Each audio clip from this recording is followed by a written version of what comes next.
പിതാവിന്റെ സാമ്പത്തിക ബാധ്യത മൂലം അരുംകൊല നടത്തിയെന്നാണ് അഫാൻ പോലീസിന് നൽകിയ മൊഴി. നിയമക്കുരുക്ക് കാരണം ദുരന്തത്തിനിടയിലും നാട്ടിൽ വരാൻ കഴിയാത്ത അവസ്ഥയിലാണ് സൗദിയിൽ ബിസിനസ്സുകാരനായ പിതാവ് അബ്ദുറഹീം. അഫാന്റെ പിതാവ് അബ്ദുറഹീമിന് 7 വർഷമായി നാട്ടിൽ പോകാൻ കഴിഞ്ഞിട്ടില്ല. സാമ്പത്തിക ഞെരുക്കത്തെ തുടർന്ന് 2.5 വർഷമായി ഇഖാമ അഥവാ താമസരേഖ പുതുക്കാൻ കഴിയാത്തതാണ് കാരണം. റിയാദിൽ നേരത്തെ യമനിയുമായി ചേർന്ന് സ്ഥാപനം തുടങ്ങിയിരുന്നു. ഇത് നഷ്ടത്തിലായി. ഈ വ്യാപാര സ്ഥാപനവുമായി ബന്ധപ്പെട്ട് അഫാൻ സൗദിയിലെത്തുകയും ചെയ്തിരുന്നു. സ്ഥാപനം പൂട്ടിയതോടെ പങ്കാളിയായിരുന്ന യമനിക്ക് 6 ലക്ഷത്തോളം രൂപ നൽകാനുണ്ട്. ഇതാണ് പ്രധാന ബാധ്യത. ഇത് തീർക്കാനുള്ള ശ്രമത്തിലായിരുന്നു പിതാവ്. റിയാദിലെ കട പൂട്ടിയതോടെ ദമാമിൽ ജോലി അന്വേഷണത്തിലായിരുന്നു അബ്ദുറഹീം. ഇവിടേക്ക് വന്നിട്ട് ഒരാഴ്ച ആയിട്ടുള്ളൂ. സിയാദിൽ വന്നിട്ട് ഇപ്പോൾ ഏകദേശം 1 മാസത്തിൻ്റെ അടുത്തായിരിക്കും.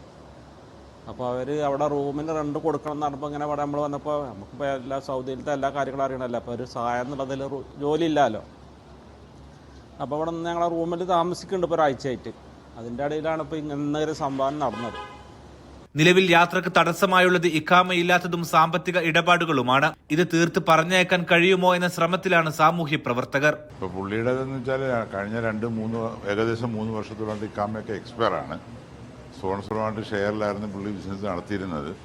അപ്പോൾ കച്ചവടമൊക്കെ കുഴപ്പം കാരണം സ്പോൺസർ അതിനുള്ള സിസ്റ്റം ബ്ലോക്ക് കാരണം ഇഖാമ പുതുക്കാത്തൊരവസ്ഥയിലാണ് പുള്ളി ഉള്ളത് ഇപ്പോൾ നിലവിൽ. അപ്പോൾ ഞങ്ങൾ ഇൻഷാല്ലാഹ് നോക്കട്ട് ഏതെങ്കിലും തരത്തിൽ പുള്ളി എത്രയും പെട്ടെന്ന് വിടാനുള്ള ശ്രമം നടത്തുകയാണ്. 7 വർഷത്തോളമായി നാട്ടിൽ പോകാൻ കഴിയാത്തതിനാൽ കേസുമായി ബന്ധപ്പെട്ട് അബ്ദുറഹീമിന് പൂർണ്ണ വിവരങ്ങൾ ലഭ്യമായിട്ടില്ല. അന്വേഷണ ഉദ്യോഗസ്ഥർ ഇദ്ദേഹവുമായി സംസാരിച്ചിട്ടുണ്ട്. ഉമ്മ ഷെമിയുടെ മൊഴി വരുന്നതോടെ എന്താണ് സംഭവിച്ചതെന്ന് വ്യക്തമാകുമെന്ന് ഇദ്ദേഹത്തിന്റെ കൂടെയുള്ളവരും പറയുന്നു. ദമ്മാം ബ്യൂറോക്കൊപ്പം മീഡിയ 1 റിയാദ്.